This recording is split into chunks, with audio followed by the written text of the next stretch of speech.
రోజా గారు అధ్యక్షత వహించడం,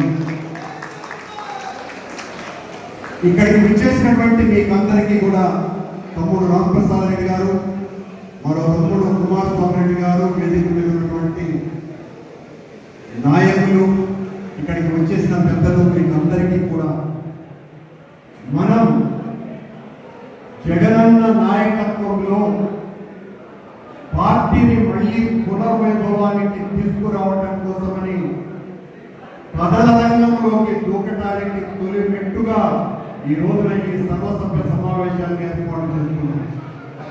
తొలుతగా నేను రామప్రసాద్ గారు మాట్లాడుతున్నాను అన్నా, తన ప్రసంగంలో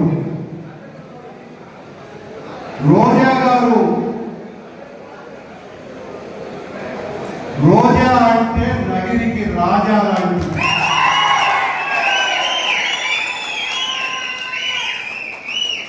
ప్రత్యర్థుల మీదకి రోజా అంటే రోజా పువ్వు కాదు, ఈ పువ్వుకు కొమ్మకే కాదు, ఆ పువ్వు రేపులకు కూడా ముళ్ళు ఉంటాయి. అది రోజా అంటే. రోజా రాష్ట్రంలోనే అత్యంత ప్రజాదరణ కలిగినటువంటి వైఎస్ఆర్సీపీ నాయకులు. జగనన్న హృదయంలో చాలా పదిలంగా ఉన్నటువంటి నాయకురాలు. ఎవరు ఎన్ని రకాలుగా మాట్లాడుకున్నా జగన్మోహన్ రెడ్డి గారి హృదయలో ఉన్నటువంటి ఏకైక నగిరి రాజా రోజా.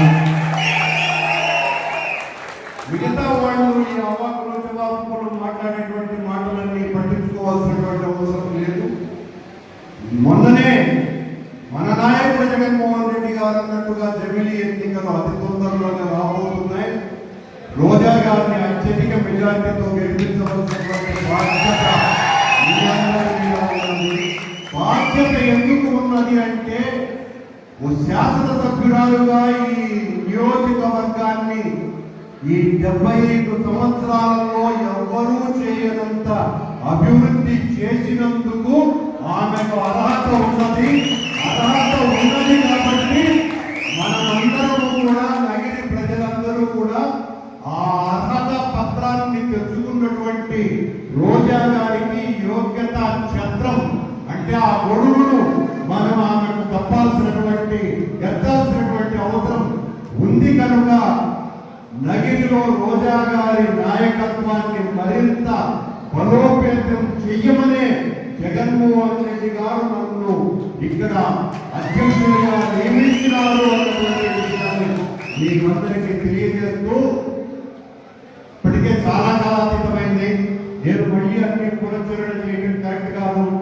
మన నాయకుడు జగన్మోహన్ రెడ్డి గారి లాంటి నాయకుడిని ప్రపంచ రాజకీయాలలో చీకటిలో కూడా కాగడా పెట్టినట్టుగా మరొకరు కనపడరు. అంతటి వీరుడు మన నాయకుడు. వీరుడని ఊరికనే మనం పొగుడుకునేది కాదు, నిరూపించుకున్నటువంటి వాడు. ప్రపంచంలో నిరూపించుకున్నటువంటి వాడు కూడా ఎవరు లేరు. అంతటి గొప్ప వ్యక్తి అయినటువంటి జగన్మోహన్ రెడ్డి గారు. జగన్మోహన్ రెడ్డి గారి బరువు 78 కేజీలైతే ఆ 78 కేజీల గుండె ఉన్నటువంటి వ్యక్తి జగన్మోహన్ రెడ్డి. అలాంటి నాయకుడి కింద మనం పనిచేయటం అంటే మనకందరికీ కూడా అదృష్టం.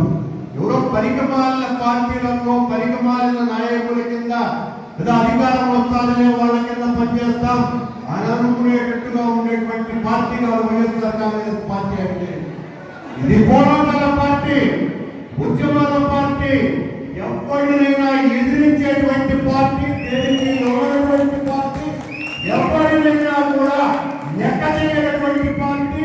నువ్వు ఎన్ని నిర్బంధాలకు గురి చేసినా, ఎన్ని ఒత్తిళ్లు చేసినా, ఎంత భయపెట్టాలని ప్రయత్నం చేసినా, మీరంతా మీ బతుకులంతా మీ అధికారం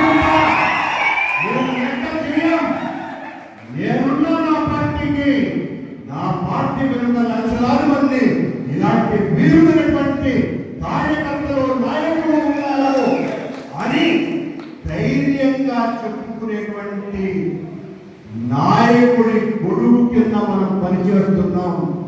అలాంటి నాయకుడి కింద పొరపాటున కూడా ఏ ఒక్క కార్యకర్తలో కూడా చిన్న భయం ఉన్నా కూడా దయచేసి తుడిచిపెట్టేయండి. తెలుగుదేశం పార్టీ అధికారంలోకి వచ్చింది. పెళ్ళైన తర్వాత పారాణి ఆరిపోయినట్టుగా ఈ తెలుగుదేశం పార్టీ అధికార పారాణి ఎండిపోయింది. ఇక దానికి మనుగడ లేదు. ఆయన చెప్పినటువంటి మాటలకు చేస్తున్నటువంటి చేష్టలకు ఈ సూపర్ సిక్స్ అన్నటువంటి పేరుతో ఇచ్చినటువంటి హామీలు జగనన్న కంటే 2.5 లక్షల కోట్ల రూపాయల ఎక్కువ హామీలు ఇచ్చి జగనన్న చేసినటువంటి పనులు కూడా చేయలేకపోయినటువంటి మోస ప్రభుత్వం చంద్రబాబు గారి ప్రభుత్వం. ఇది మళ్ళీ నేను రోజా గారు మీకు రోజు చెప్తూనే ఉన్నటువంటి విషయాలు. ఇంతటి మంచి నాయకుడి కింద పనిచేయడం మన అదృష్టం. నగిరిలో రోజా గారి అంతటి ప్రజాదరణ కలిగినటువంటి వ్యక్తి కింద ఉండడం మీ అందరికీ కూడా గర్వకారణం. ఇందులో ఏదంటే ఆమె నాకు అభిమానించేటువంటి వ్యక్తిగా చెప్తున్నటువంటి విషయం కాదు. నిజంగా కూడా రోజా గారు లాంటి ఒక ఫైర్ బ్రాండ్, గొప్ప రోజా అంటే పువ్వుగారు నిప్పుల కొలిమి ప్రత్యర్థుల గుండెల్లో వెలిగేటువంటి నిప్పుల కుంపటి రోజా. అలాంటి నాయకత్వం కింద పనిచేయటం అన్నది మీకందరికీ కూడా గర్వకారణమని, ఆమె నాయకత్వంలో మరింతగా వైఎస్ఆర్ కాంగ్రెస్ పార్టీ